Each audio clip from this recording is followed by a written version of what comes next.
Hey, the Galactic, welcome. Pager, Becca B, welcome everybody to Encounters, the late night spiritual UFO talk show here to bust the Matrix. Whirlwind, good evening. Moonsun Media, good to see you, Moonsun Media.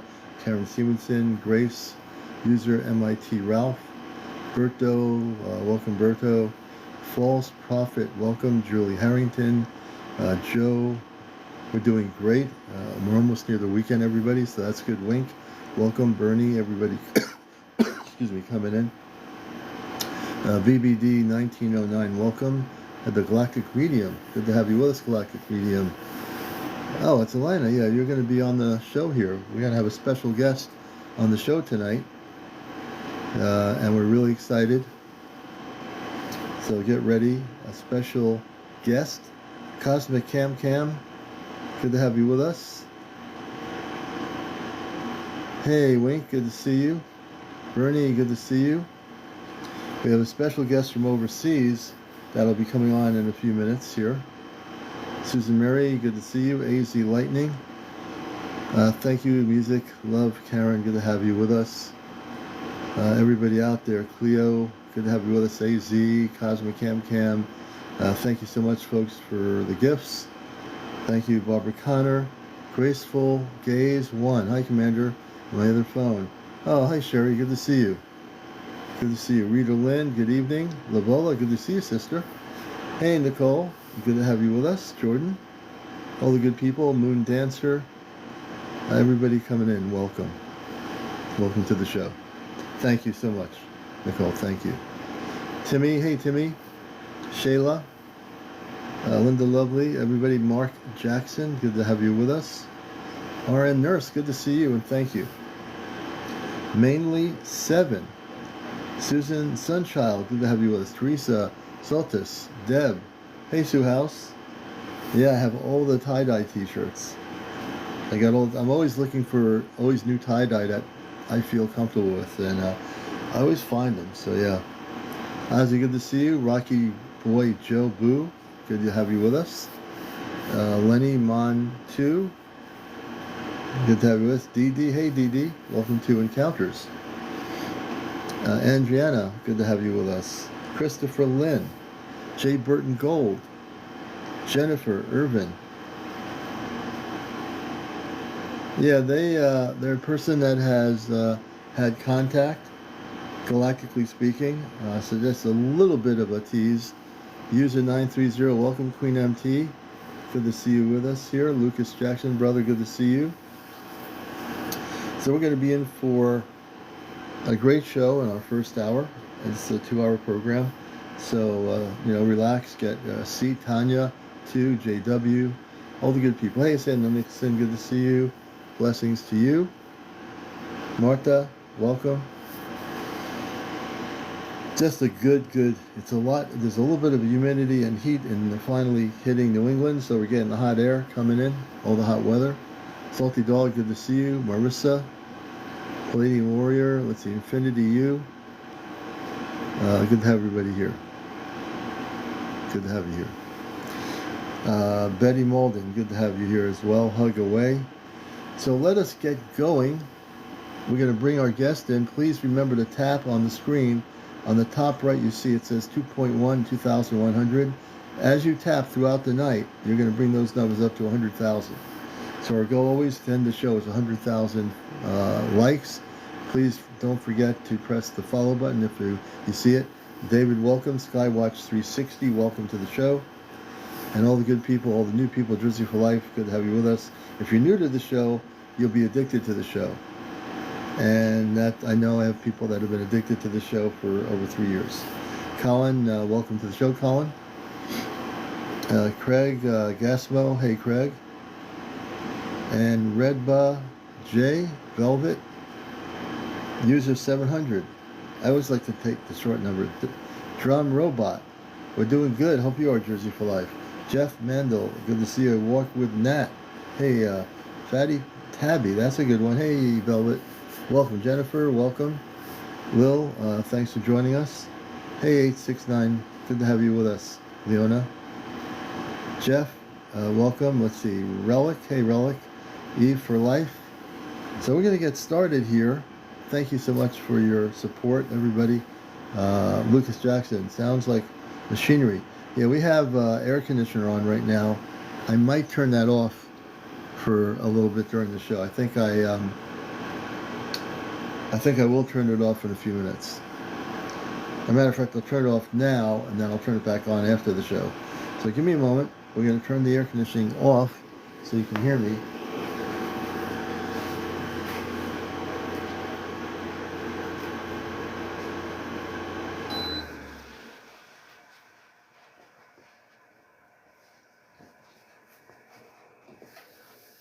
Okay, I don't want to compete with air conditioning.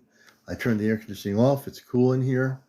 My Savior lives. Ah, very good. Lisa, good to see you. So let me get going to bring up our guest, our special guest. Hey, Lisa, good to see you. And if my guest will say hello, I can bring you up on the screen here. My special guest, just say I'm ready, and type I'm ready in the comments section, and I'll bring you up. They should be here. Hey, Stargazer, Nessa. Let's see. Ah, here we go. Here we go. We're going to bring him up now, hopefully. I just pressed the guest button here.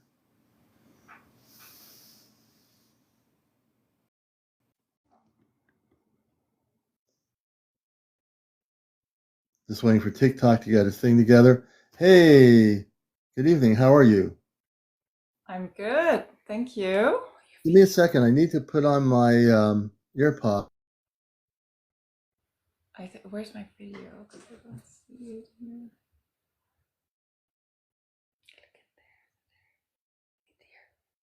Okay. I can't.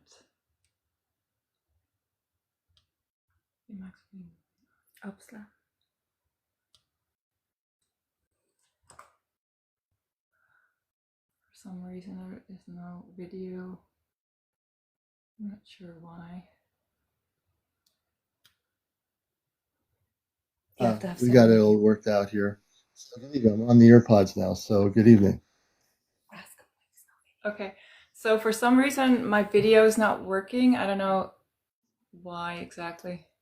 You know what it is? Because you need to have, I think, like 200 people following you to go on the video, audio. We can make that happen though. I need everybody to follow Blue Star. Everybody in here needs to follow her. She has like 30 followers. Need to get her more. Galactic Medium. No, but it says here Blue Star Healing. I'm not sure, but So let's see here. Yeah, that's what it is. She has. We're getting up there. We need everyone to follow her. Everybody coming in here, follow Blue Star, my guest. Let's keep going. At some point, the camera's going to be able to be going on. So. Okay, let's see. Let's see if we can get it. Yeah, TikTok is. Actually, she needs less than that. If she has like 100 or 200, I think she can get on live in terms of the visuals. Okay. But why don't we start talking as they're doing it? And please, everybody coming in, she needs only 200 followers. 200 followers to go live on video. Okay. So yeah, if we get 200, they lessen the amount. Yeah, because I actually recently joined TikTok, so if you good. We'll help you. We do. We help everybody here. She's at 44 more, so she had 30. We get her up to 100. She needs 200. So as the time goes on, we want everybody to follow my guest so we can get her on the visuals. So tell us, as we're doing that, tell us where you are, and tell us a little bit about yourself and your background.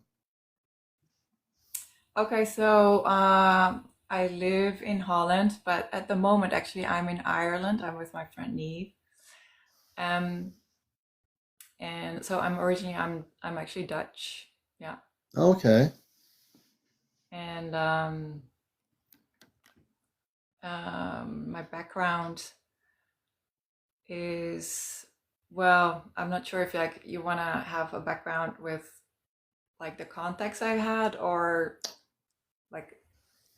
Oh yeah, definitely. We're open to the contacts. We're definitely, in terms of my UFO show on social media. I'm very interested in the contact area. I'm not so much a scientific UFO person. I'm very much more interested in people's contacts, and I've heard some stuff about you that's amazing. People that are, we have 120 people in here. Please follow Blue Star Healing. She needs to get 200 followers to go live on video here, and I want to make sure she gets that. So yeah, please follow her. So tell us about the contact period and when that started for you as well. So when that started, that was in, I guess, 2011. Mm-hmm. I was traveling at the time. So, and I was traveling in New Zealand. And I always, it's funny because I always felt like, a presence, like a ship or something was following me. I felt like I was kind of the ground crew in a sense. Mm-hmm. So I felt remotely there was something there. And then it wasn't until I was staying in, like it was on the I think on the South Island. I was staying longer with some friends of mine, and these two friends were also quite highly in tune, like intuitive friends. That I was sitting on their couch, and they had these big sliding doors, like looking out over the garden, basically.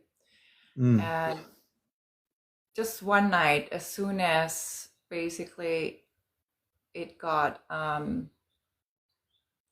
the sunset, and it started to get darker, but it was still a bit light out there. We all just felt this presence, like a presence outside, standing in the garden. Oh And wow. my two friends that were there at the time, they could sense that presence. But I felt all of a sudden like a slight pressure on my heart and my like third Mm-hmm. eye. There was a slight pressure, and there was like this lock. You could say like a lock on the eyes Mm. of a being, and that kind of like the first thing that I saw was like two eyes looking at Mm. next to me. But I think the more like the interesting part is that I had to, and I don't know, I think like the star beings probably helped me with that, Mm-hmm. to get my eyes like slightly cross-eyed, Mm-hmm. so you have this, like the image is getting fuzzy all around. But then as soon as I was in that kind of state, Mm. that being where, that had the kind of like the eye contact with, it Yeah. started to sort of like come out, like almost like a holographic image, Oh wow. completely crisp and clear. Like I could see every single detail of that being with my eyes. Oh And wow. of course, like the first time that happened, that was like, you're kind of it's not overwhelmed, but you're like, whoa. um, that's like, what is that and who is that? Yeah. So that was really, really interesting, that when that happened. Wow. And I I think just want it's to let because, people, and I just want to let people know. Please follow Blue Star Healing. She's got now up to 63 followers. We have 144 people. I need everybody who hasn't followed her yet, please go and follow her. We want to get her up to 200 followers so I can bring her on the video side of TikTok. So for everyone to take a break just for a second, I didn't mean to interrupt you. I just want to make sure people follow you to get you up to 200. yeah, She's at 63 right now. Let's get her up to 200. All right, we'll continue on and continue, Blue Star. yeah, thank you. Yeah, so I think it was because my two friends were there that I was quite calm. When you're not alone, when you're going through this, like it really helps when other people can also sense that being, that it felt like it was a calm situation. Like it wasn't like overwhelming. I wasn't screaming. There was there was nothing like an overwhelm, of the nervous system or anything going on. But what was interesting is that when I saw the being, like immediately, so first of all, he was kind of formally dressed. So he had like a long robe on. So it felt like a formal person, like being. And then immediately I felt energetically like he was hugging me, like a big hug, as if he knew me very well. Like he was just sort of, but it wasn't like a real hug, it was an energetic hug. Yeah, yeah. So you can feel the sensation of basically getting a hug, Oh, wow. Yeah. That's pretty cool. That was really cool. Like that was something I never experienced, Mm. like an energetic hug. So that was really interesting. How does it feel when you say energetic hug for people on this planet who've never experienced that kind of direct contact that you're having? What is it? Yeah. What does it feel like? Like, when a human being, you hug your mother, your father, a grandmother, an energetic hug from Well, a space being, how does that feel? What is that like? well, you know how maybe you are all of a sudden meeting this really great friend, that Yeah. you hadn't seen in a really long time, and Mm. you're like, oh, and that feeling, basically, like, Mm-hmm. oh, you got this like warm Mm-hmm. embrace, Yeah. you know, that warmness in your heart space. And that's how it felt. Like, oh, like we know each other, and he Yeah. knows, and he knows. Of course, I was still a little bit like like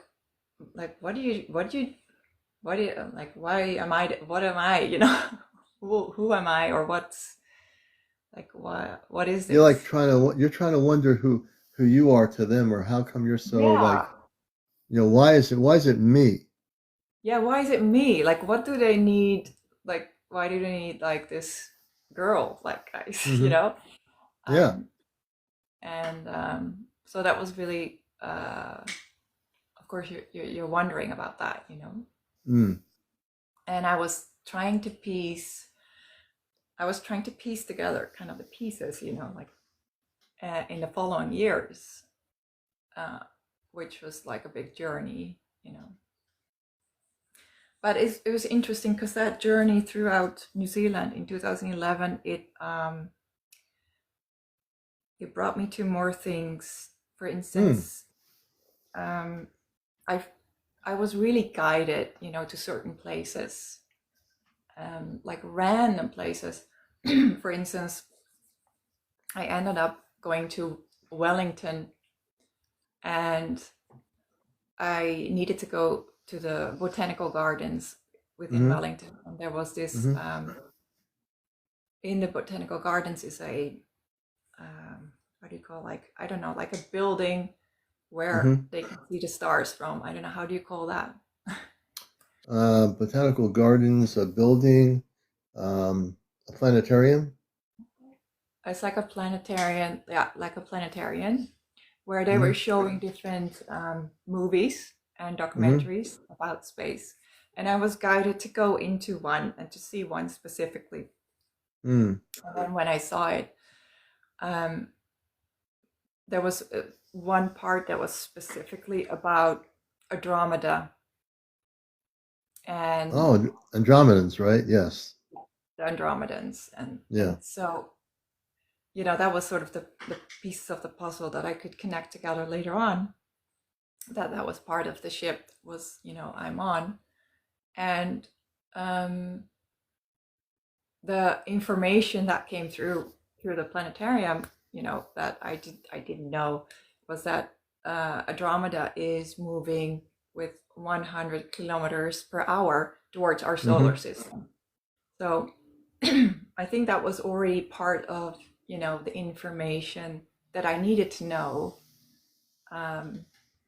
why, what the rest basically of my journey, is part of my journey to know this information. Yeah. Because we are moving closer together, like the Andromedan solar system and our solar system. It's still like far away, but it's going to happen that at some point our solar system. And it is, and you're right, it is happening, isn't it? That where all these areas are coming closer, slowly together. They're gonna slowly merge together, Mm-hmm. and so this is why I think as well there's a lot of galactic assistance right now, as it were, to help us evolve to that next level, so we can merge, as it were, a little bit easier, And is that including a merge in consciousness between the higher, well, our consciousness is evolving to that state of higher consciousness. So is our consciousness going to kind of merge with their consciousness, let's say the Andromedan consciousness? Yeah, I think they are already in a higher consciousness, like most of the the beings, the species that live there are already in a higher consciousness. So we are, merging and leveling up, as it were, to make the merge a little bit more smoother, if that makes sense. Yes, it does. What that's what I could sense, from the whole experience. And it has to be smoother because when we come together, right, we have to be ready to be at that energetic level. It's like if we were only in 5th grade and they were graduating a university, we'd be going from 5th grade to 6th grade and they'd be graduated already. So now we have to make sure that we are already graduated too, as they are, so that we can meet at an equal level, I believe, correct? Exactly. Yeah. Okay. Exactly. And I think it's a gradual kind of waking up, really from the inside out. So our cellular structures are waking up, our DNA is waking up towards our galactic heritage. And so with that, our consciousness rises to meet, with our, I would say ancestors, but, neighbors, whatever you want to call it. Yeah. It's interesting you say that, ancestors, because in a sense, when we talk about the space people, the good ones, well, they're kind of our ancestors because they've been here a long time ago before we were here. But now that we're here, our galactic ancestors are going to eventually meet us, and that's going to be a pretty big deal. Yeah. I feel like they have been here already for a long time. But like we haven't been able to, our consciousness was too low to kind of like interact with them as well, and see them. But that is now changing. So more and more of us are already at a level where we can actually see them and interact, and they're helping us to, telepathically become more clairvoyant, like hearing them. So we are, they're assisting to level it for us to level up, so we can actually see them and meet them more, because they are in another dimension. They're in another. Yeah. And for you, can you tell us a little bit more? I know you've had a lot of experiences. We haven't gone even to the depths of your experiences. We talked a little bit about it. So tell us, like you talked about the embrace with the space being earlier in the program. And by the way, people, please follow her, Blue Star Healing. She needs to get to 200 followers so I can bring her on camera. She's got 88 followers right now. Let's see where she is. Hold on a minute. Looking. She's got 80. Well, it says 81 here. We need to get up more. So if all the people out there that haven't followed her yet, we have 156 right now in the room. For all the people that have not followed her, please press her button to follow her on her profile so we can get her up there. We're at 98. We're almost at 100. Let's do it. Let's keep getting people. Please, some of my regulars, please remind new people coming in to follow her. She needs 100 more followers. And let me see where she is right now. Yeah, 100 more followers, and we'll be able to bring her on at some point tonight on the camera. Thank you, Yvette. So again, some of my regulars, Kit Kat, follow. Good evening, Kit Kat. All the new people coming here, follow Blue Star. She's an amazing person with an amazing story. So let's continue on and tell us about some of the other things as things transpire. I have the feeling you've had many contacts. You've been very open to that relationship, galactically speaking. Yeah. Yeah, well, I guess over the years, like 2011, it already started a little bit, like I would say before 2011, Mm-hmm. I started to awaken already a little bit of my own, I guess, DNA, and some of the, what I call like light language, but like language that goes like that you channel through the body, already came through.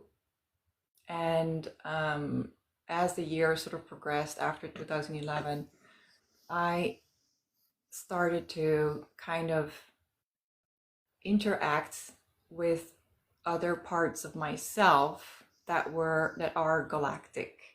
So, Mm-hmm.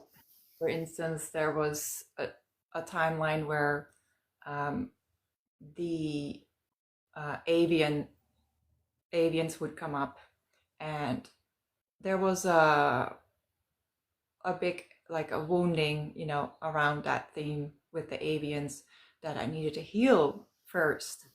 Yeah. But once that was healed, that was also like I could interact with the avians, and they taught me a lot with like sacred geometry, like the geometry, and a lot of other aspects. How was it with the secret geometry? It's very interesting when the avians, which are beautiful beings, when you were being taught the secret geometry, was that hard to learn? How did they proceed to teach you that?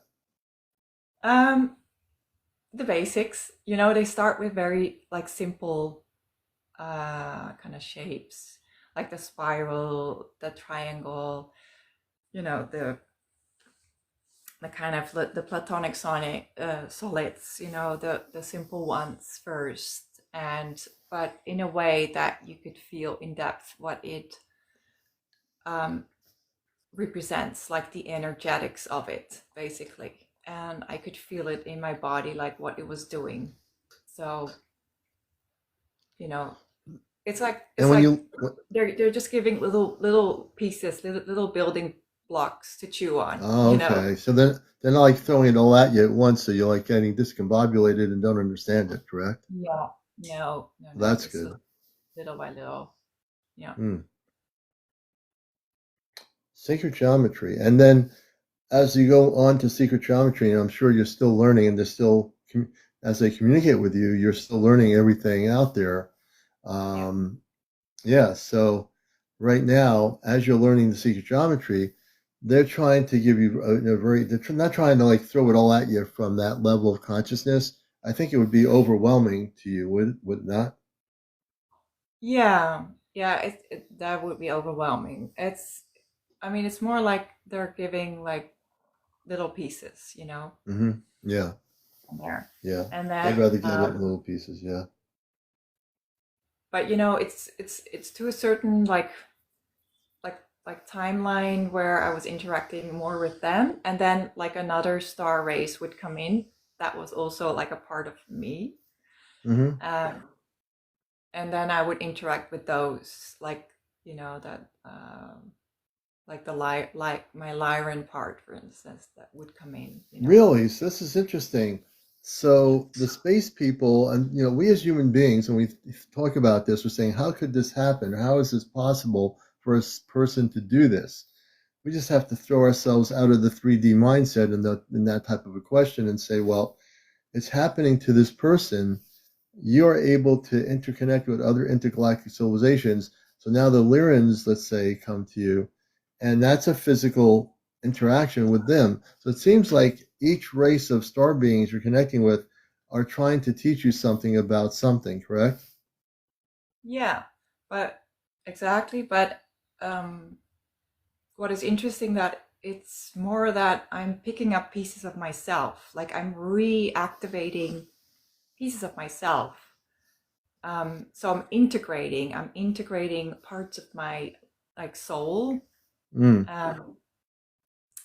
that in the beginning it might feel like really a part of myself and alienated, but they're actually part of who I am, just in a different form. Yeah, Yeah. yeah. And as you say, different form, for most people that wouldn't know about these different beings or people, they're humanoid, but they might be different. The facial features might be different, but you know from your experience with them how beautiful they are, they're energetically and so forth, correct? Yeah, energetically they're really beautiful, but some of them, yeah, they can look really, really strange and really Yeah, weird, but the energy that they emit, is so expansive and beautiful and loving, and there's um, like the outer kind of appearance is that might look scary or it might look like weird, but it's not. Like you really have to feel into like what they emit, the energy, the frequency. yeah. And the thing is, sometimes we get hung up on the way a human person from another planet should look like. And not Yeah, all of them are going to look like us. They will have two arms, two legs, a male and a female form, but the facial feature might be different. But the yeah, energetic feature is very much a beautiful, loving feature, regardless yeah, of the way they look. yeah, exactly. Yeah, exactly. Yeah, for instance, like if we go back to the story of when I first had that first encounter with that being from, well, now I know like it's a being from Andromeda. Um, like the next evening, around the same time, another being would appear in the garden, but that this one would look completely different. So they would Hmm. introduce themselves one by one. Like every evening, I would see another being, and I knew that they were coming from the same ship or the same place. Hmm. Yeah. And were they coming through? I'm getting the feeling, and this is only my theory, that they have a galactic portal where they can come off the ship, and there they are, right in there. They just appear like in a nanosecond, correct? Yeah, they're right in there. I do feel like because there were some of the beings did feel like they were kind of shy. They Mm-hmm. were actually not like straightforward, Mm. You do feel like different personalities. So some of them actually were really a little bit shy to show themselves Yeah. fully. And um, yeah, how could I describe it best? You know how I could describe it best is that they take on like the colors of the background. Like for instance, if there was a tree and leaves, green and brown Yeah. and rocks, let's say, in the garden. Yeah. So it's almost like that image, like they would take the colors of that and just blend in and just create that Oh wow. hologram of themselves. Like it felt like very holographic, very, Okay. yeah. So some of them, it seems like just like any human being on Earth, some of them are shyer than other of different species. They're just shy. Not that they might not have met a human before, but they might be shy at times just because of our planet. Yeah. Well, and the fact that I could see them. I could see them with like in detail, you know. So they that's also for them it's confronting, you know, Yeah, because I yeah. because they don't know how we react, you know, as well. I think they're kind of very careful with humans because you've met them as a Yeah. contactee and everything. Yeah. I sense they're very careful because they know what kind of planet we are still, so they don't want to make Yeah. themselves too obvious. Am I correct about that? Yeah, exactly. So they are very careful. They also don't want to like scare us too much. Like they really are very considerate, you know, and they will keep their distance if they feel that you are still a little bit fearful. They will just keep their distance and they will stand, for instance, in the back of the garden for a while and just, Mm, um, you know, make themselves known little by little so mm, that you get used to them.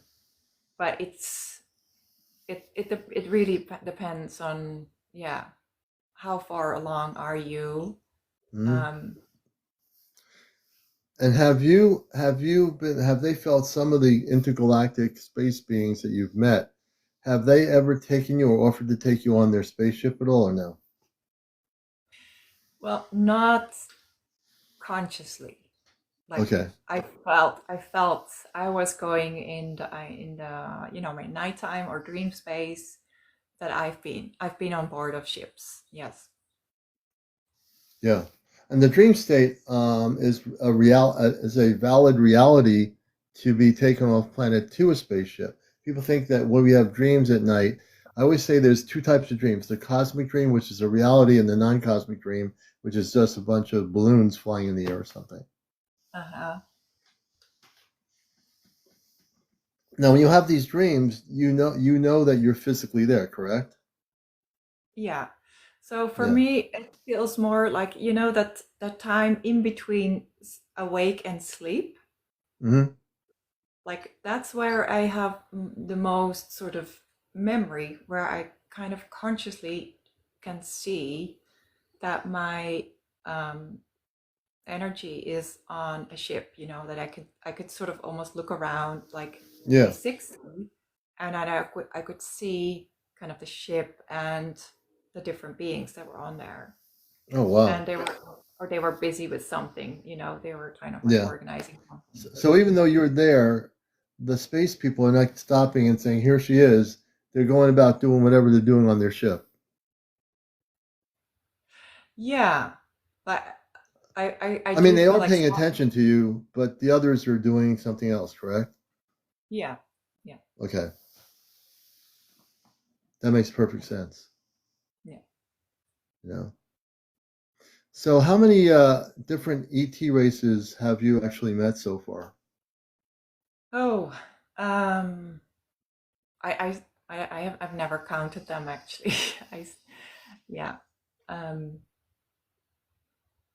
like many different ones. Mhm. So like another one that I'm very close with is um aquafurian. So it's a water being. So Interesting, a it's a Warfarian. aquafurian. Yeah. Oh, okay, I'm not sure I'm hearing it right. Warfarian? An aquafurian. So Oh, it's like Aquafarian. Okay, Aqua. I gotcha. Here I'm yeah. coming up with a whole different name. I gotcha. Yeah. Aquafarian. Yeah. That's a beautiful thing. And what do they look like? Well, mine is kind of small. Like well, it's like a meter and a half. I don't know how many feet that is, but like a meter and a half, like big. Hmm. And it looks a bit like, uh, you know, the water guy that is in the Disney movie Elementals. I don't know if Yeah, anyone saw it, I think but I briefly saw that. yeah, there's a guy that is really that's made up out of water, basically. that's what it looks like. But then smaller. Yeah. Mm. And then Aquiferians. yeah. Are the Aquiferians both men and women? And thank you, Darren. I appreciate you, brother. Are the Aquiferians? Can you give us a little bit of understanding of what they look like and where obviously where they live? Well, this I know that this one that I'm connected to particularly is coming from Andromeda. But Andromeda. Oh, interesting. I don't know the origin, like where they are originating from. That I don't know. Because when you said Aquiferian, I'm thinking they live in our oceans. Yeah, no, it's not like that. Like they are. Okay, I'm glad you cleared me up on that. I'm saying They're kind of Aquiferians. shaped. They're shaped like a little humanoid. They're shaped like a little Really? humanoid, and they're blue, and Oh, wow, blue. yeah, they're bright blue. How small are they? They're little. Are they as big as a doll, or how big are they? Well, I would say this one was small, but I also, like, for instance, with a client, because I do one-on-one sessions as well, and she had a galactic team which had also an Aquiferian there, which was much taller and Oh, really? much bigger. Like that was like Oh, a really? big guy. Like I would say like a big guy, but then Yeah. completely out of water. Yeah. So the Aquiferians can be. It seems like they have the free. Well, they can be any size they want to be. It seems like, I don't know. I don't think they're kind of like shapeshifters. They don't shape like, but Okay. I guess there's small ones and they're larger ones. Yeah. That's what Yeah, I could say. interesting. See, there's no limitation to a specific space star group of their size. If that's somehow they're able to be whatever that's supposed to be, the universe provided them with the ability to be taller or just short and Yeah. still be who they are. Yeah. Interesting. Interesting. There's so much that you understand that we have so much to learn about these things, and you have a knowledge of it, and I think that's a beautiful thing. Have you met the Palladians? Well, yes. I feel I have a lot of Pleiadian like DNA. Mm-hmm. But I haven't. It's funny. It's funny that you say, because I have to be really honest. Like most of the star beings and star races, like a species that I meet, are actually not very humanoid. They're not very. Oh, really? They're not. They're not very humanoid. I mean, they're not like us. And I think the Pleiadians, they look quite a bit like us. Yeah. And they are the least that I kind of encountered with. It's funny because I kind of look very Pleiadian, but it's not the ones. Yeah, I'm looking at your really, picture. You look Palladian too. If I look at your look picture, very Pleiadian, but yeah. and I questioned. I talk to them, like my team, and I say like, so why don't you give me like a humanoid, like Pleiadian being to be in contact with? Like they Right. just give me all kinds of other species and to learn and to understand, Mm-hmm. but not the humanoid one. So I'm a little bit like, why, guys? Can you explain to me? But anyways, it's what it is. Yeah, it is. There's a lot we need to learn as human beings on the subject, and I've been involved in the spiritual aspects of ufology and also the media part of it for a lot of years.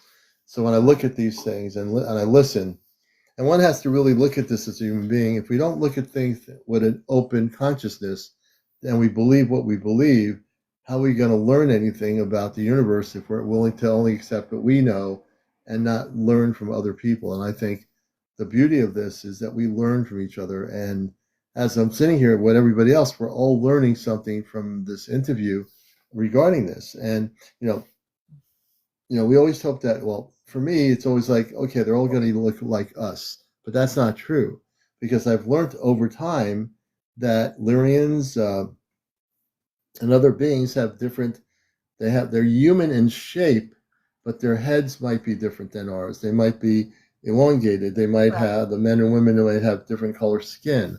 Uh, Still look human, but they might look slightly different. Yeah. Um, and then we're going to have to get used to that whenever this thing happens, when we have our own contacts and they meet us Yeah. and say, "This is what I look like. Can you accept me for who I am, the way I look?" It's going to be a whole thing for humanity to make that leap, right? It's gonna be a lot to wrap your brain around. Yeah. It's gonna be very different. Yeah, because indeed, like there's a lot that have kind of humanoid bodies, but their Mm-hmm. heads might be very different. Like there might be a head of more of like an animal type, shape, um, or something else like no hair, like and like or very very like almost no nose or very tiny. Like the Mm-hmm. Arcturians have very like pointy chins and little mouths, and there's a lot to get used to, and then Yeah. there's also hybrids. So there's a lot of hybrids there too, that they are a mix of different species, and Yeah. they're around there too.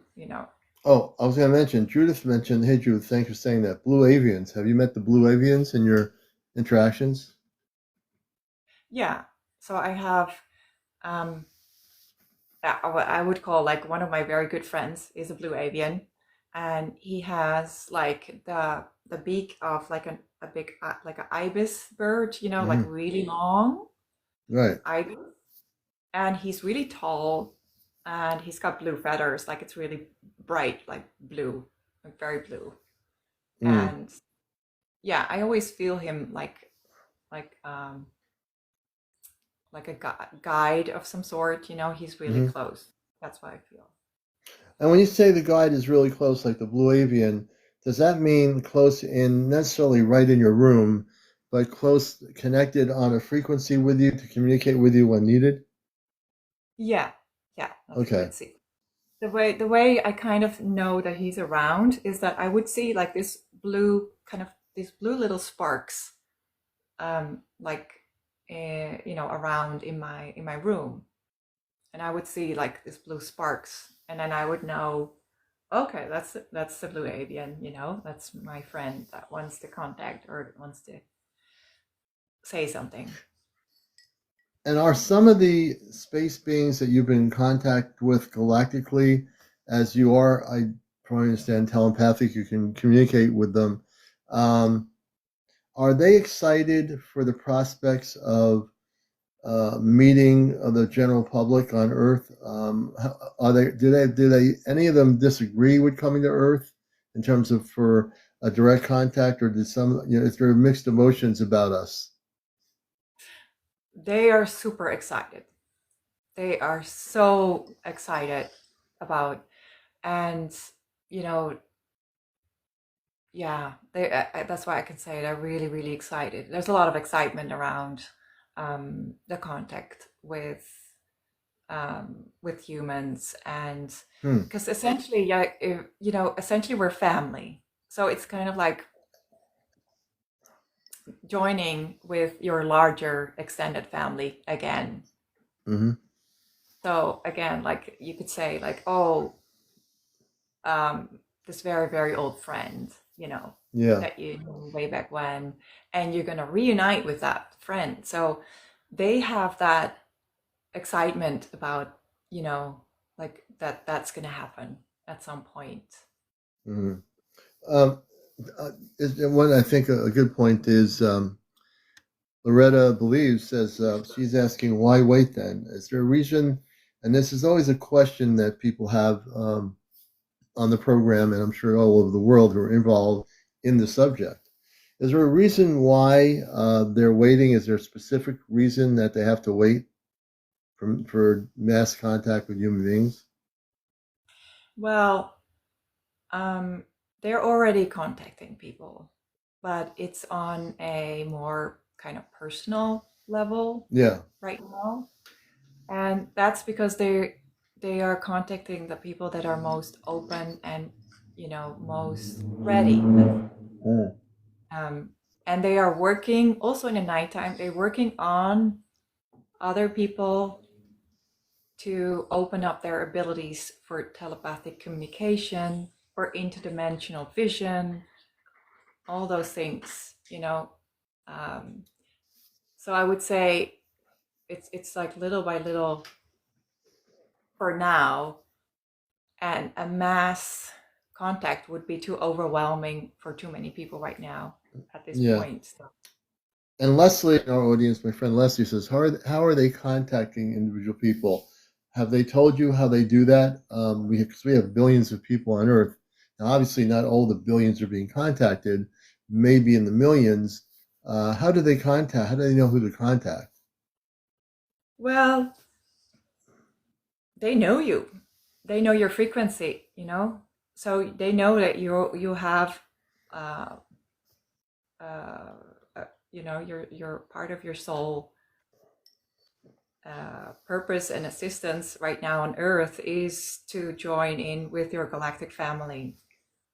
And so I think as well, like on a soul level, if you made certain agreements, like at that point in time, I am going to be in contact with my soul family, with my star family again. So they will, help you to wake up in that sense, to connect, to reconnect, and to reawaken those abilities again. Yeah. And speaking of abilities, Blue Star Healing has 95 followers. We have 195 people watching. If you don't know how to follow her, we need to get her up to 200. We almost have her up to 100. So I need people to go to her profile and press her follow button. The 216 is likes, but we need to get the follow. So everybody who presses her follow button on Blue Star Healing on her profile, just press the red button to follow her, and that'll, if everyone does that, we can get her over 100 and get it towards 200. Yeah, it seems like the space beings, and you say there are many, and there are probably too many different ET races that we have not met yet, and specifics that are operating at a very high frequency right now. Yeah, correct. Yeah. And hey, Hetty. So it seems like right now I've seen in interviews I've done, people are having individual contact experiences, either in the dream state or in the physical state. Some people have had over the last 3 years the manifestation of contact, either in their rooms, being taken consciously onto a ship or invited.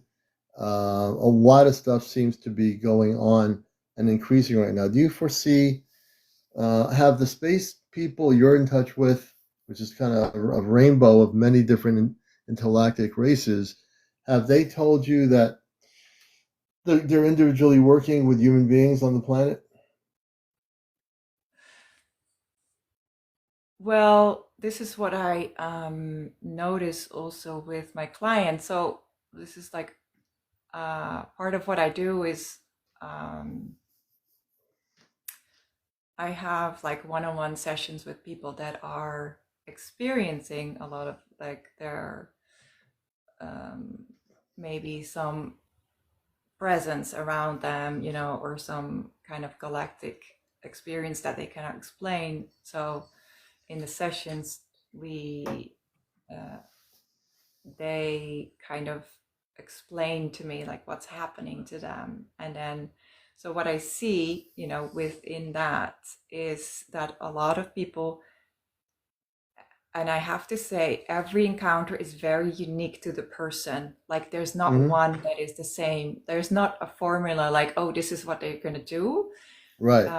It's really catered to your specific frequency and the agreement that you made, as a soul. So the range can be very, very different in how they will contact you, in opposed to how they will contact your neighbor, and this is, you cannot have And I should say. is that because every individual is at a different level of consciousness? Not necessarily. Mm. Or What I not see, consciousness, but some are more open or ready to do this than others, maybe. yeah, as Mm. well. But what I see most is that um, they will come in with something that you are comfortable with. So I'll explain like a few examples that I have. Like I had a I had a client that was a dog whisperer, and she was very comfortable with animals, obviously. Hmm. But her star family was trying to contact her, um, and the way they were doing it was they would send like a pet, you know, that was very cute and cuddly, and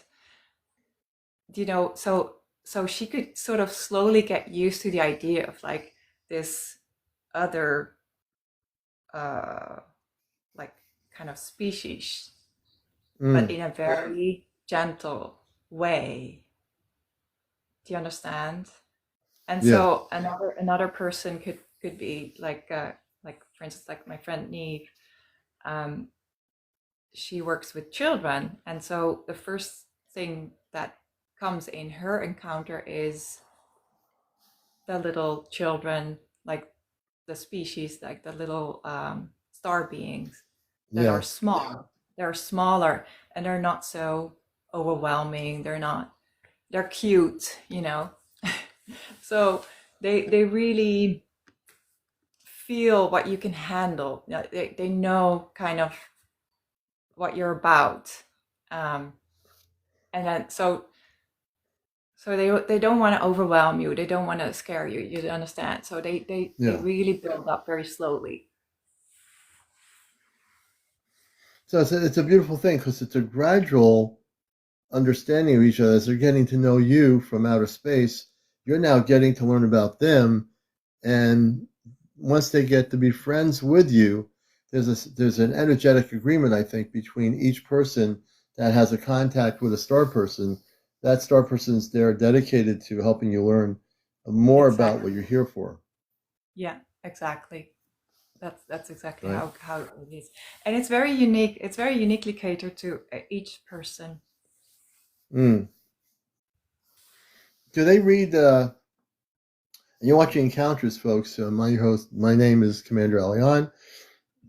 The Blue Star Healing is my guest, and she is a contactee and an experiencer, and also a teacher in her own right. Can you tell us? I almost forgot my question. Um, do they tune in to people that they are some of the people they tune into? Are they part of a biological cosmic family there where they're from, that space beings from?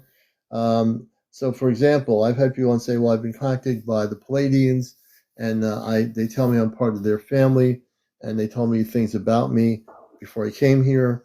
So, is that a situation where some of the people being contacted are actually truly connected to that space person that's contacting them? Absolutely. Yeah. Yeah, Most of the time it happens like that.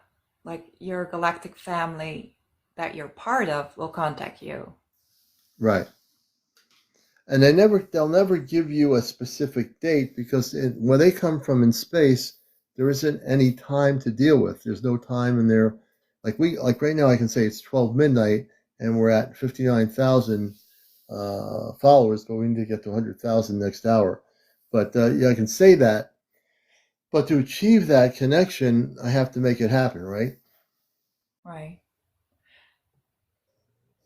Um yeah, could you say that one more time because I didn't understand exactly what. So to make the connection, like let's say I was the space person coming to you and you were the student, I'll say student, but the person on Earth, and we just get to talk to you for the first time, coming from a very distant star system, and now we know energetically that I'm here to help you accelerate your consciousness, and you know that that's true. So you're there already, and we start talking and start learning about each other, about the planet, and then we start working to elevate your consciousness. It's like taking a person very gently into a room, a classroom, and say, okay, here we are, we're going to do this. Do you feel ready enough to do it or not? You would ask before doing it. True. And so most of the time, before the actual contact is there, they are already busy with you and you're already busy with them. That makes sense. And yeah, 'cause you don't really know, you don't remember it, right? You don't really remember it. Sometimes you can sense, some of you might relate, that in the nighttime, you might have a presence at your bedside, and so they're already working on you to help you telepathically kind of evolve, or or help you to remove like kind of like heavy something of a blockage or density. Yeah. So they're already working with you prior to the actual contacts. That's what I'm trying to say. And I would say I can engage my audience of almost 200 people here regularly that are in the room from all over the world. I would say most of them, not all of them, probably are aware that someone has contacted them in the dream state, which I call, when they have a dream like that, that's a cosmic dream. Jared, thank you. That's like a cosmic dream. And I differentiate between cosmic dream and a regular dream state where these things manifest. Right. Yeah. Yeah. Interesting. Exactly. Interesting. Yeah. So now we talked earlier, and this is the encounters. We talked about the different types of beings that you've connected with, both in the dream state and physically. Do you feel that on your journey that they will eventually more again come back to you, not just in the beautiful telepathic communications, but also in the state of being physically there, manifesting themselves in that physical state? That's a good question. I don't know. Yeah, I come up with these questions, Yeah, I don't know.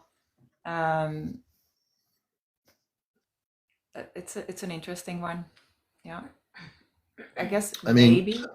I guess if it was necessary, they would probably. Mm-hmm. Or if they thought it was important, right? Yeah, in the beginning it was really important. And I guess it's also good to say that not in every, let's say, neighborhood, it's very easy to be contacted, or, for instance, like if places that are more in nature are more remote, it's much more easy for them to contact you than in the middle of the city where there's lots of airplanes coming over. Forget the city. That's not going to happen. Well, not that it can't happen, but it'd be pretty too obvious to a lot of people. It's a little more tricky. It's a little more difficult. Yeah. So I would think it would be. These encounters are much more likely, in places that are energetically kind of open and ready for that as well. Yeah. I know that a lot of people here are just easy, and they're anticipating the time that we have contact. Right. Well, I would say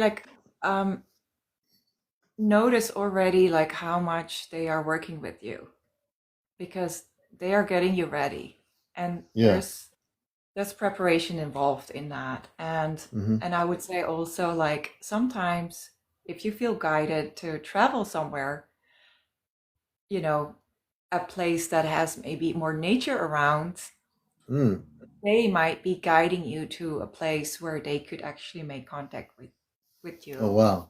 Interesting. You understand? So it's really listening to that intuition and inner guidance of where you need to be. Well, we had a friend on the other night. He's a truck driver, really nice person. Frequency is Everything is his name. He was in Needles, California, which is a very desolate area. I've had to educate a few people about geography in that area. There's hardly anything there. It's near the Mojave Desert. he recorded a spaceship, a mothership that was huge, and we posted it on our main page. Mhm. So he has contact with space people too, but physically the spaceship, for whatever reason, like you're talking about, like not a populated area. This area was hardly populated except for a small little town in California called Needles, California. So they are coming. They are making themselves known gradually to our society. Correct? Correct. Yeah. Yeah. They are getting themselves known, and I would say now more than ever. So it's really more, they're more showing themselves, let's say, Yeah. and Yeah. reaching out and connecting than Yeah. They are. like in 2011, for instance, when I was first in contact with them. Yeah. Interesting. Um, do you ever like find yourself? Some people tell me when they go to sleep, there's a space being of light in their room, and they start telepathically communicating because the space beings are telepathic for the most part. I mean, they can verbally speak, but they'd rather be telepathic. Yeah, most of the time I feel it's telepathic that they are trying to communicate. Yeah. Somehow, sometimes as well, um, they speak through me, and then I speak a light language, if that makes sense. Yeah, it does. So So that's the way. how do they speak through you to speak? Yeah, and you speak a light language. Yeah. So that's more like in a channeling state. So when I open myself up, I really get very comfortable and calm and ground myself. Um, and I feel this presence, um, wanting to communicate, Hmm. then the language just comes out. Interesting. And So, is it like a telepathic wavelength between you and the space being, whoever it might be? it's not really telepathic. I would say channeling is different than telepathic. Like channeling is Okay. really, yeah, it's kind of like, yeah, letting the energy kind of come through you rather Hmm. than, communicating from a telepathic, from one being to another. Right. So basically, you transmutate, for lack of a better words, your body transmutates to or transcends into that state of consciousness where you are that person making the communications. Correct. Yeah. Okay. Give me 1 minute. I gotta get some more water. I'm out of apple cider, which is not a bad thing. Right. But I need some more water here on the show. I've been drinking a whole glass of last bottle of apple cider. I shall be right back. My guest is Blue Star Healing. You're watching Encounters. Taking a little 2 minute break to get water. I will be back on here. If you have any questions in the audience around the world, please ask, and we'll repeat the question to her and let her answer it. We'll be right back, folks. Okay.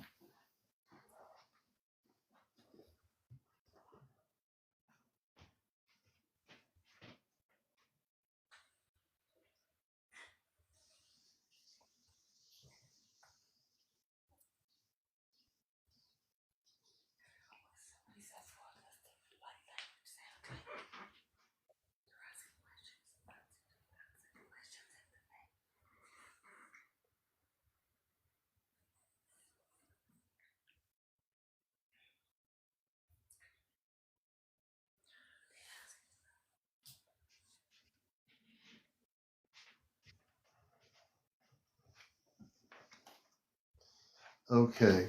We are back refreshed with a glass of water tonight. So we're out of cider, so we're drinking water during the show, which is good. You got to drink a lot of liquid when you're talking. So we're back here with you and my special guest. We're so honored to have is Blue Star Healing. And as you watch the show, you can see in our format, we like to have take time to communicate and interview our guests and give them a chance to express themselves. There's never a rush here. Um, so. Uh, What's the next step? What do you see happening now in the year 2025 into 2026? Anything coming to you that they said that we should know about? Well, I think there will be an increasing amount of contacts, so the contacts will be more frequent, let's say, and like I said, they will get themselves more known to you, you know. So that will happen, because I feel like it's really accelerating right now, where the consciousness is really in a lift, like an acceleration. Mm. So that's what I could see within the next few years, happening with a lot of Hmm. people just waking up and waking up to their own galactic selves, like, and to their abilities. Because like once that you are opening to your multidimensional selves, you also are integrating those abilities. So you are naturally, you know, more empathic, telepathic, clairvoyant. You can channel. All of a sudden, maybe you could do light language. That will happen for a lot of people. So that's going to happen within the next few years a lot. And Ellen in our audience, Ellen Cherry Charles says, "What makes you say consciousness is elevating?"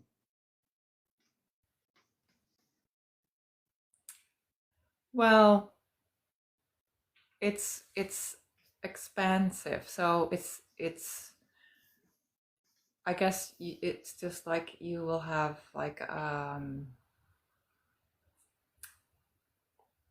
more like a bigger, like a bigger picture of Hmm.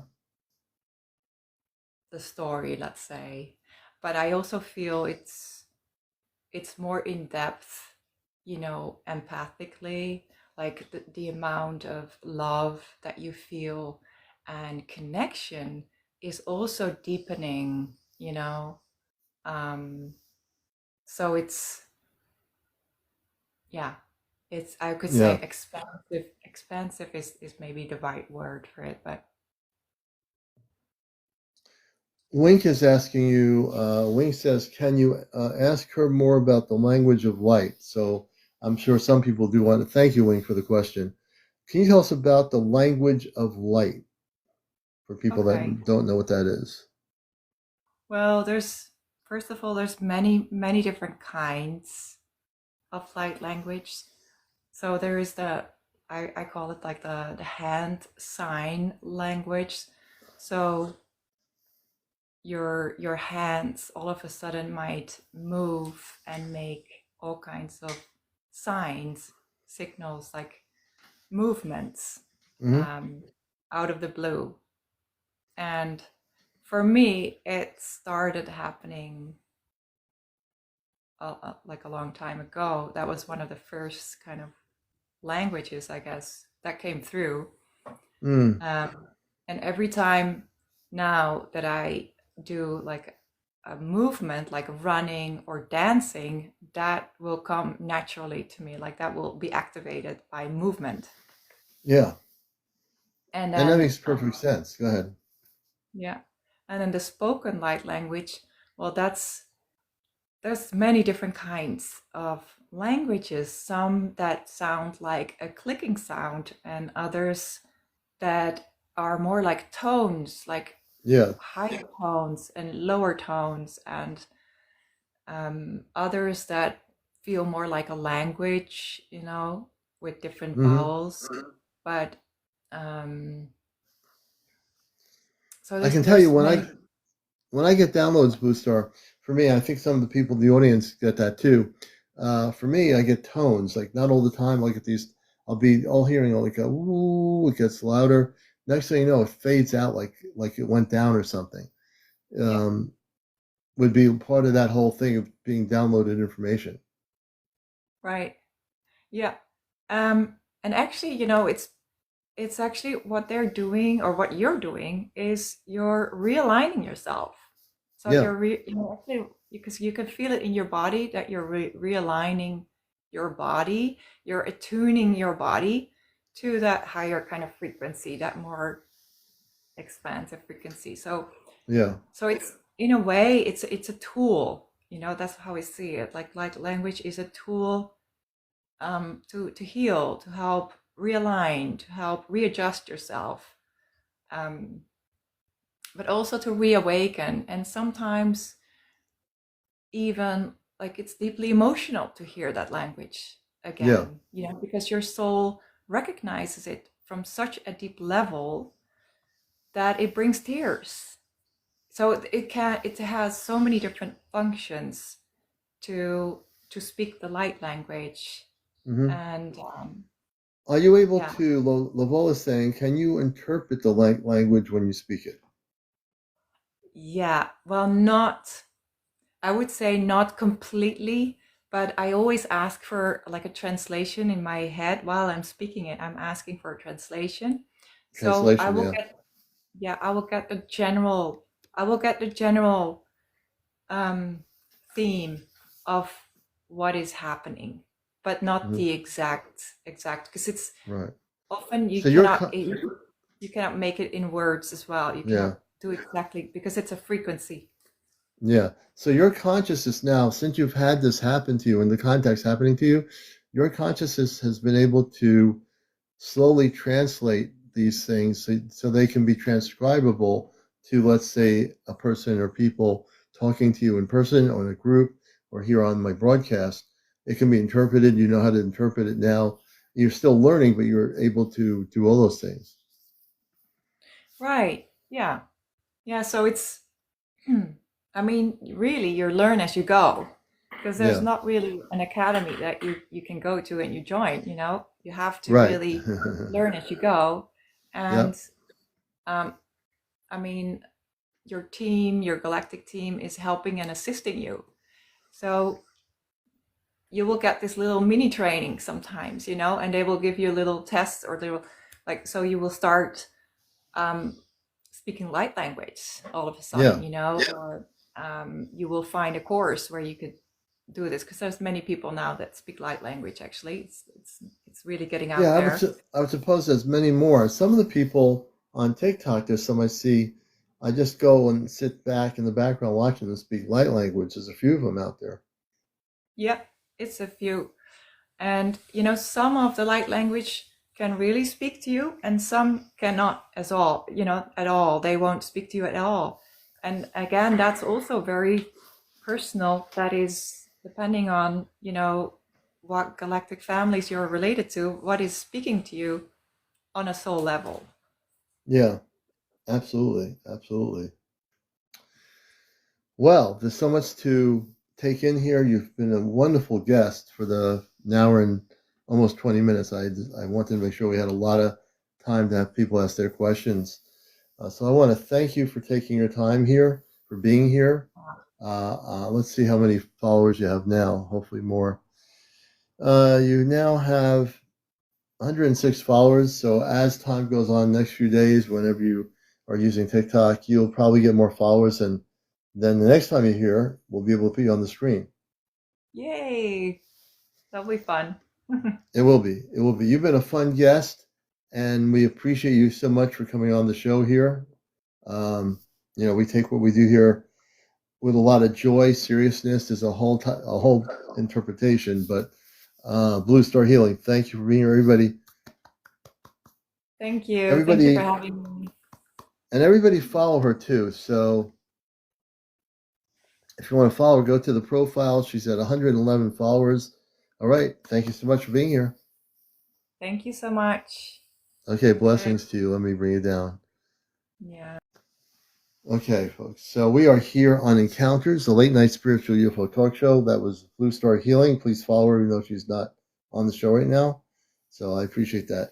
And now we shall be right back. I'm going to take a mini break after talking so much. I'm going to get some ice cubes. And these are not apple cider. You know what? I'm going to have to make apple cider ice cubes. That would be really good. I'll be right back.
And we are back from a mini break here on Encounters. You're watching Encounters, the late night spiritual TV talk show. I'm your host, CmdrAleon, everybody. And again, we want to thank our guest for being here, the Galactic Medium. So we're very, very thankful for that. And you're watching Encounters. Welcome everyone coming in here. We have another about 30 plus minutes on the show here. And so Annie Bell, good evening, Annie Bell. Well, this show will be on my YouTube channel. So you'll get to experience my guest, the Galactic Medium, and you'll get to experience the recording of the show. We'll have the recording downloaded probably tomorrow at some point. And if anyone else, says anyone heard some beeping? If there was any beeping, I didn't hear anything. I was away from the thing here. So if anything weird happened on my show while I was away for just like a minute or two, I was unaware of it. Now, if you told me a space being came on the camera, that'd be kind of weird. So people are saying they heard a beeping. I was like getting an ice cube, and then I just came back here. So, hey, look, getting an ice cube. Whether I'm getting an ice cube, everyone hears beeping over the show here. Interesting.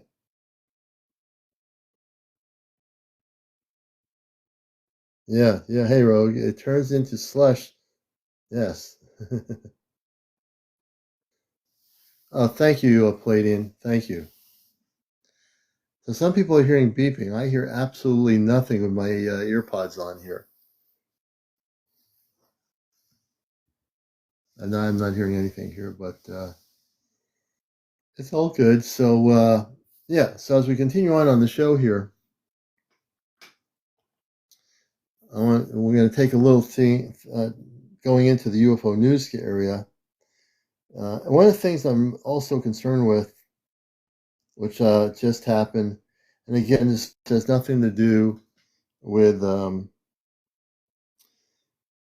social political spectrum. Let me go here. Hold on a minute.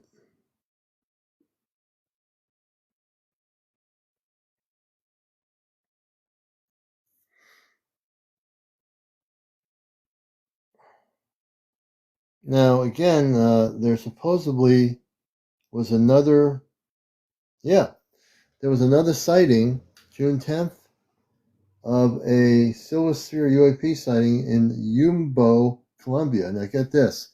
We're going to show a video. This is the third metallic object, everybody, that was recorded in Colombia, in South America. I'm going to show this video. This is really good.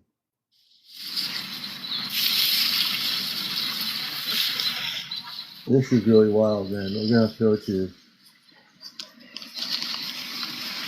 So let's take a look at this for a minute. I'm going to show you this is UFO video time. UFO video time, folks. New crop circle the other day. Check this out. Another one of these orbs in Colombia, South America. Check it out. You're watching Encounters, the late night spiritual UFO talk show. Check this out.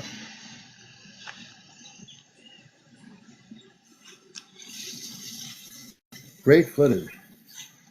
A third one of these objects. Look at this. Bueno, vamos a ver estas imágenes nuevamente. Qué Anyway. calidad de imágenes, ¿verdad?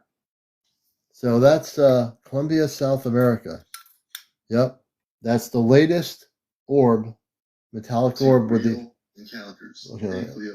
Okay, so that's the latest orb that has been seen. Yo creo que es uno de los videos mejor grabados. And then Jamie Musan is talking about it down in South America, in Mexico. Veamos ahí, mire, claramente desde el inicio se ve el cinturón que rodea la esfera. Let's see here. So that's the most impressive sighting so far. All right. That's okay, Julian. So these orbs that are appearing in South America, specifically Colombia, why Colombia versus Brazil or Argentina? they definitely are coming from a larger ship. There's no question about it. The ship that's big must be cloaked in order to send out these orbs, which they can do. They'll send the orbs out into our atmosphere to different places. Whatever is in that area, Colombia, South America, must be important. I mean, I think these things are monitoring systems. I think they're unmanned, of course, and they're being sent to monitor stuff on the planet.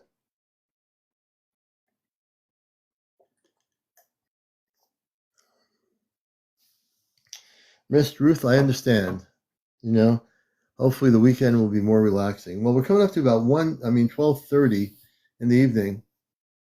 And again, I'm going to start doing maybe 1 or 2 interviews tonight. If you'd like to come on the show and have not been on before, you have a story to tell. You have to be over 18, no kids on the show, no paranormal discussion, no politics, no religion, no trolls, no cursing, and definitely no smoking. So if you'd like to share some thoughts, one of the things I want to also talk about from a perspective of the galactic is now that we have this conflict occurring on the Earth, and this is a part of the whole UFO topic. If even other UFO people don't want to talk about it, it needs to be talked about. So we talked about the Cold War and what the space people did with the nuclear bombs and the nuclear silos around the world. They shut them down. They shut down the electricity. Now we have a conflict brewing with a country that is in Israel that decided to shoot bombs over to Tehran in Iran. Now, the space people, I'm absolutely certain, are watching what is unfolding here of this going on. Now, if no other UFO discussion is going to talk about it, I'm going to bust the matrix and talk about it because it is part of what's happening here. The galactic space beings who are in these spaceships, they know that we're shooting missiles at different countries. The Israelis shooting at Iran to start a war, a conflict, which I'm very concerned from a spiritual consciousness level.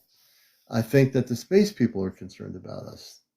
There are people on our planet with power, with weapons, that don't care. There are people on our planet. It's just to bring about what needs to be addressed. So we don't want to see any of that kind of conflict occur. So the good news is we have the ability to transform consciousness. So even where there is conflict, there can be peace. And I know the Ashtar Command, the space people, they're very aware of what's happening on our planet. They monitor everything that happens here. So understand when I say these things, it's not to get people worried or anything. It's just to realize that whenever there has been galactic situations, it's here to assist us. And we need to address these situations. We can't be blinded to them. And when we're not blinded to them, we can, as light workers, as starseed, as people, we can come together and say there's another alternative option for the planet. You don't have to do this. But when we get to that point of contact on the planet where everyone's coming together, understand, we will be living in peace. We'll be living in harmonious relationship. Oh, that's my cat. We'll be living in harmonious relationship with each other. And that's where it is. That's why we're here. We're here to elevate ourselves to a better place, right? And so we don't have to go anywhere to get there. We're here. We're already here. We're going to be experiencing it. When the space thing happens, when the space people in mass eventually feel everyone's ready for it, when they come and land their ship, we're going to have that beautiful relationship that we've been waiting for millions of years. So understand, my message is there's a relationship and a meaning to what I'm saying here in the UFO community regarding what's happening. That's why the spiritual aspects of this go far out beyond the subject of the UFO or the spaceship. It goes out into transforming consciousness. And if we transform consciousness, we transform the planet. If we don't transform anything, we are stuck in a rut, so to speak. Leslie, thank you. Well, getting up to we hit over 100,000. Thank you, everybody. I appreciate that. we've had tonight, thank you, Leslie, we had 1,900 people watch the show tonight. So I think what we're going to do is I want to thank everybody for being here. You've been a great audience. We'll be on tomorrow night at 11. And the weekend is Father's Day weekend, so we are going to be celebrating the weekend for sure, and everything else. I want to just also say that I love each and every one of you. If you're new to the show, I love you just as much as I love the people that have been watching me for 3 years. And then anything you've heard about me, you're seeing in real life the kind of show this is, the kind of person I am. Anything else you hear about me that's not true, it's not true. All right, so there you go. So again, I send my love to all of you. Have a beautiful Friday, and I hope you enjoyed the interview with my guest. And we'll have more people on here. David, good night, everybody. Teresa, everybody out there. Have a good night. Be good to each other. Love each other. Hug each other. And get to know each other. Take care.